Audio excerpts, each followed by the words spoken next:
लेकिन मैं सिर्फ ये बताना चाहता हूं कि कौन किसके साथ, क्योंकि बात होती है कि किस तरह से ये चीजें बदल रही, तो कौन किसके साथ है सर, ये बहुत महत्वपूर्ण है। इसी ग्राफिक के साथ मैं रह रहा हूं। रूस के साथ साथ कौन है? रशिया के साथ चीन है, इसमें कोई डाउट नहीं। बेलारूस है, बिल्कुल है भाई।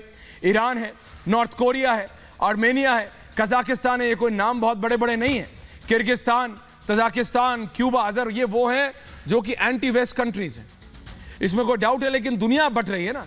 यूक्रेन के साथ अमेरिका है, अनडाउटेडली भाई पूरा नाटो है, ब्रिटेन है, फ्रांस है, बेल्जियम है, लिस्ट बड़ी है, जापान है, कनाडा है, पोलैंड है, डेनमार्क है, आइसलैंड है, इटली है, लक्समबर्ग है, नीदरलैंड्स है, नॉर्वे है, पोर्चुगल है, मैं और बोल सकता हूं। लंबी लिस्ट है यूक्रेन के साथ। लेकिन फिर भी रशिया यूक्रेन पर भारी पड़ रहा है। मैं सिर्फ ये कहता हूं, मलाई कोई भी खाए, फायदा अमेरिका को हो सर, चाहे चीन को तेल से फायदा हो, अमेरिका को गन से फायदा हो सर, तबाही यूक्रेन में हो रही है। वो बिलखते हुए बच्चों की तस्वीरें आती हैं, ज़ेलेंस्की तो आंख मार लेते हैं, लेकिन मुझे लग रहा है ही शुड बी मोर, मतलब मेरे को सिर्फ ये लगता है सर कि इसका अंत होना चाहिए। देखिए अंत कैसे होगा सर?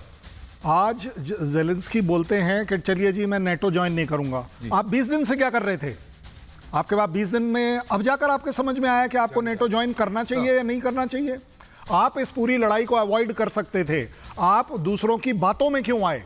आपने अपने कंट्री का बेनिफिट क्या देखा? आपको एक तरफ दिख रहा था यूएस आके खड़ा हो जाएगा। आपके जो एडवाइजर्स हैं, आपके जो स्ट्रैटेजिक एडवाइजर्स हैं, वो सब आपके लिए क्या कर रहे थे? आपकी अपनी, मैं मान सकता हूं कि पॉलिटिकल आपको वो एक्सपीरियंस नहीं है, लेकिन उस कंट्री में, यूक्रेन में भाई अच्छे अच्छे उनके स्पेशलिस्ट बैठे हैं जो अपने आप में, आज भी तो आप लड़ाई लड़ रहे हैं। आपको 20 दिन में ये जो लोग मरे हैं आपके भी, चाहे रशिया के भी, इसका जिम्मेवार कौन है? इसका जिम्मेवार अब आप बोल देंगे कि नेटो है, आप बोल देंगे कि यूएस है, चलिए मैं मान लेता हूं वो दोनों है।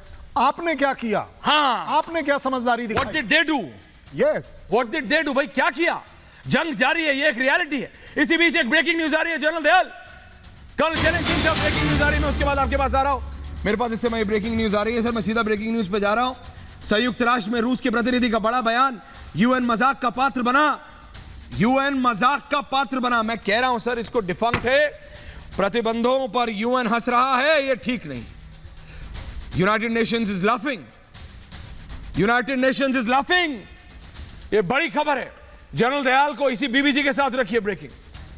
जनरल दयाल सर, मैंने कल भी कहा था कि संयुक्त राष्ट्र डिफंक्ट हो चुका है। संयुक्त राष्ट्र के आगे लोग फोटो खिंचाते हैं, मैं भी गया, दोनों को रखिए सर। मेरे को लगा कि बड़े हैं, कवर करने जाते थे, लगता है यहीं से दुनिया चलती है कर्नल साहब। बट सर वहां 40 झंडे, उसके अलावा कुछ है नहीं। पीछे नदी है भाई, वहां पे जाके लोग सेल्फी खींच लें, और तो कुछ हो नहीं रहा है। They are not acting sir, हिल ही नहीं रहे।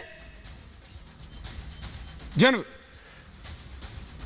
देखिए, दोनों तरफ से फेल हुआ ना। बिल्कुल ठीक कह रहा है रशिया। एक्चुअली में डिफंक्ट हो चुकी है यूएन, और अगर यूएन को प्रभावशाली बनाना है, अगर दुनिया में शांति चाहते हो, तो यूएन की जो परमानेंट मेंबरशिप है वो वीटो की ना, बल्कि वोट के दम पे, और उसके जेन्युइन मेंबर्स हो। आपने 1945 के 5 मेंबर्स रखे हुए साहब। 5 ऐसी तो कोई संस्था नहीं है जो 100 साल तक 4-5 उसी आधार पर चलती रहे।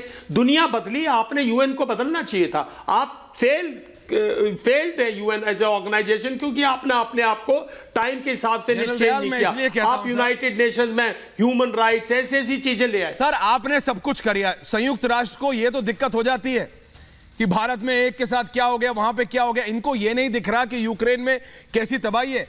मतलब it is a laughing stock. UN is not only laughing, UN खुद एक जनरल को भी रखिए ना साथ में, और फिर कर्नल के पास भी आऊंगा सेम इशू पे। जनरल साहब, संयुक्त राष्ट्र खुद एक लाफिंग स्टॉक बन गया है, मजाक का पात्र बन गया है। रशिया के जो रिप्रेजेंटेटिव हैं, जनरल दयाल को लाइए, बड़ा में लाइए डायरेक्टर साहब। जनरल दयाल, मैं ये कह रहा हूं सर, वहां पे एक अच्छी लोकेशन दे दी सर उनको, न्यूयॉर्क में। कर्नल साहब को भी ले आइए, वहां पे उनको नदी के पास दे दिया। 40-50 झंडे बाहर लगे हैं, वहां पे आते हैं वीआईपी लोग आते हैं, लोगों को लगता है बड़ी जगह है। लेकिन सर वो बना किस लिए था? विश्व शांति के लिए। सर विश्व में तो अशांति है, और संयुक्त राष्ट्र बैठ के अपना स्पेशल सेशन बुलाता है यूएनजीए का, उंगा का। नीचे वो एक अच्छा रेस्टोरेंट है, लोग आते हैं, खाते हैं और चले जाते हैं। काम क्या हो रहा है सर? लोग मर रहे हैं। देखिए, बिल्कुल विश्व अशांति, मैं कह रहा हूं पिछले 20 साल से यूएन बिल्कुल इनफेक्टिव है। जिस दिन से कोल्ड वॉर खत्म हुई, दोनों धड़े टूटे, एक यूनिपोलर वर्ल्ड हुआ, यूएन की मैं समझता हूं रेलेवेंस, यूएन की नहीं, नाटो की जो रेलेवेंस नहीं, सिर्फ यूएन की भी रेलेवेंस साथ साथ खत्म होगी, क्योंकि फिर आप मनमानी करने लग गए।